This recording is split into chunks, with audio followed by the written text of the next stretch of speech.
नमस्कार, मैं हेमंत। जवाहरलाल नेहरू की गलती की वजह से एक और नीट का पेपर लीक हो गया है। ना एम्स बनवाते, ना पेपर होता, ना वो लीक होता। एक बात बताइए आप, एफएसएसएआई, एसएससी और एनटीए, इन तीन एजेंसियों में सबसे ज्यादा यूजलेस कौन है?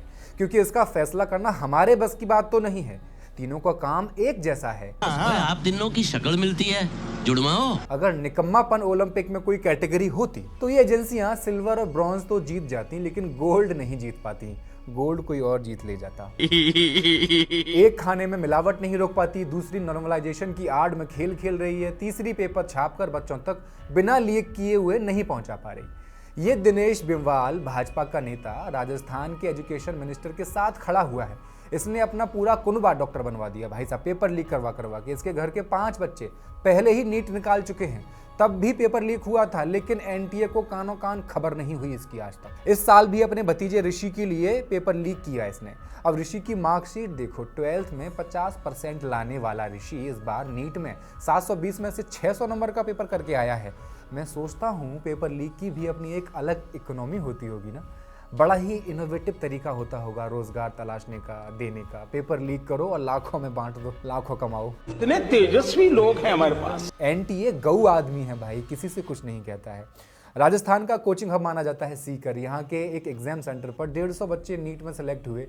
ये बात भी बच्चे बता रहे हैं, लेकिन नीट को नहीं पता चला। धर्मेंद्र प्रधान को शायद पता होगा।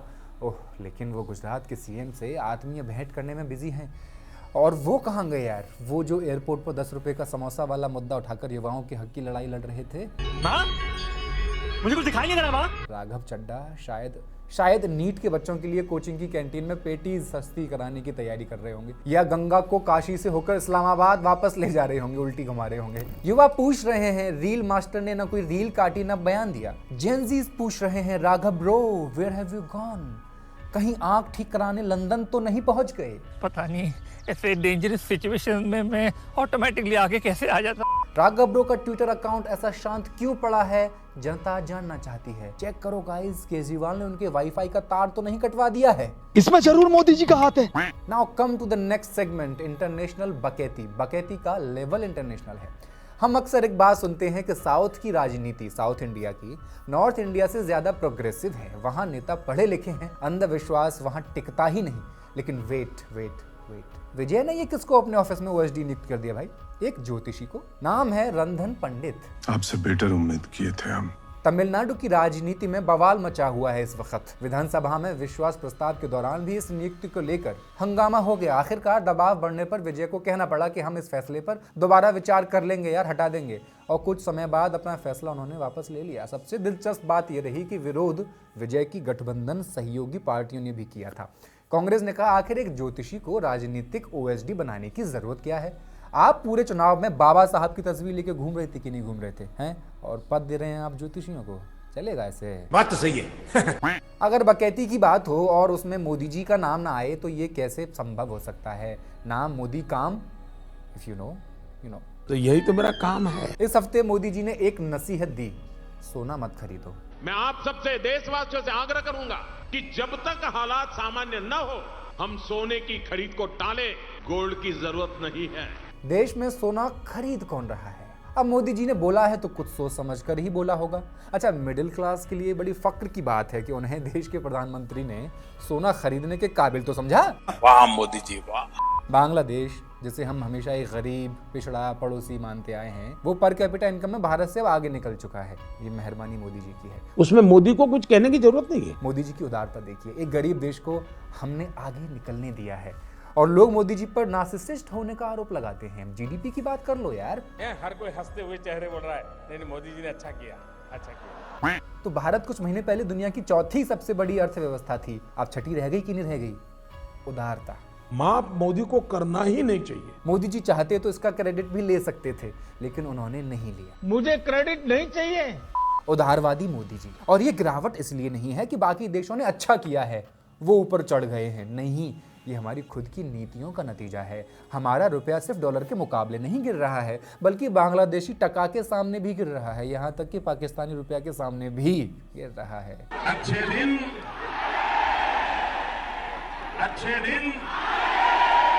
मोदी जी, आपको शर्म नहीं आती? पहले की सरकार इतनी उदारवादी नहीं थी, वो ये नहीं कर पा रही थी।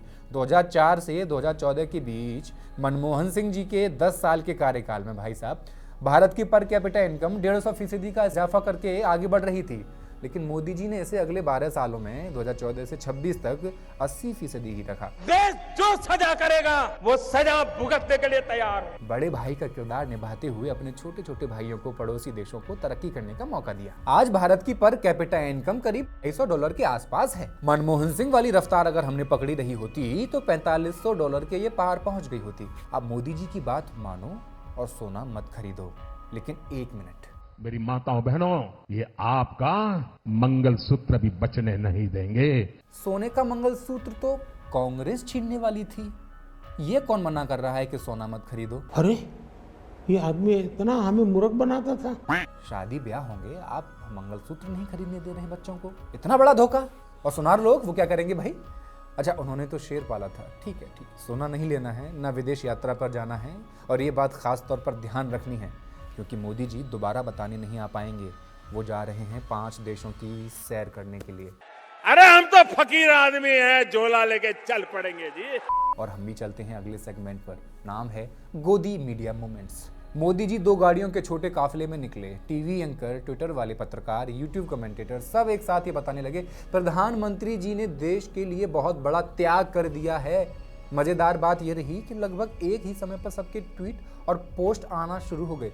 सुशांत सिन्हा तो बाकायदा ट्वीट करके भावुक हो गए, मोदी जी ऐसा मत कीजिए, अपनी सुरक्षा से खिलवाड़ मत कीजिए, कौन पालेगा हमें।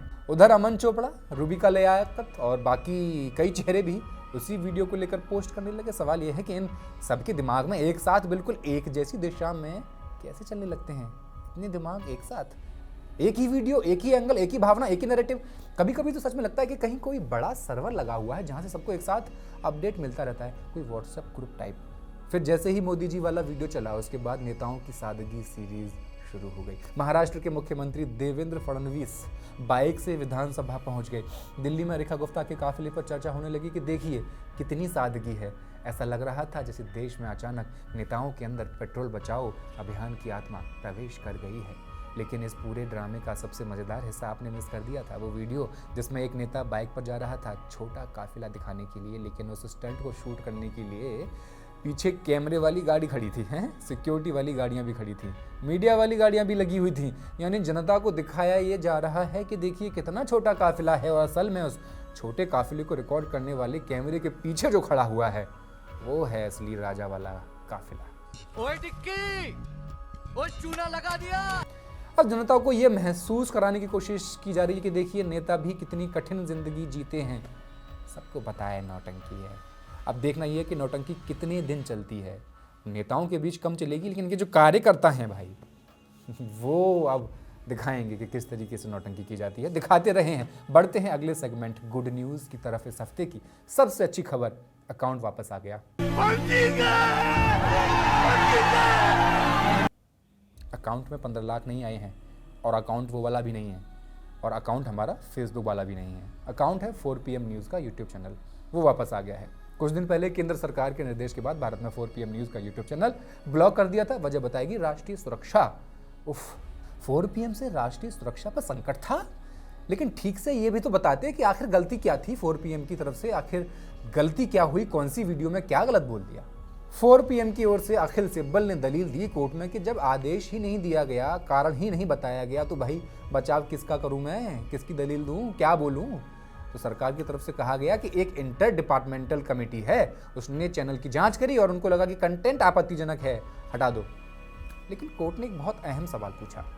उन्होंने कहा कि चैनल पर लगभग 50,000 वीडियो पड़े हैं, तो फिर सिर्फ कुछ वीडियोस पर आपत्ति है, तो पूरा चैनल बंद कैसे कर दिया भाई। कोर्ट ने कहा कि जिन वीडियो पर आपत्ति है उन्हें फिलहाल ब्लॉक कर दीजिए, लेकिन पूरा चैनल बंद रखना ठीक नहीं है। वैसे ये कहानी सिर्फ 4PM की नहीं है, हमारा भी फेसबुक और इंस्टाग्राम अकाउंट भारत में अभी बैन है।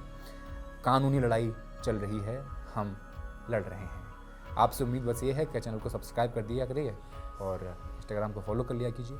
अब बढ़ते हैं अपने आखिरी सेगमेंट फैक्ट चेक की तरफ। इस हफ्ते 1967 के द हिंदू के नाम पर एक अखबार की कटिंग सोशल मीडिया पर जोर शोर से चल रही थी। इस कथित फ्रंट पेज में दावा किया गया कि तत्कालीन प्रधानमंत्री इंदिरा गांधी ने 5 जून 1967 को देशवासियों से अपील की थी कि वे सोना न खरीदें और राष्ट्रीय अनुशासन बनाए रखें।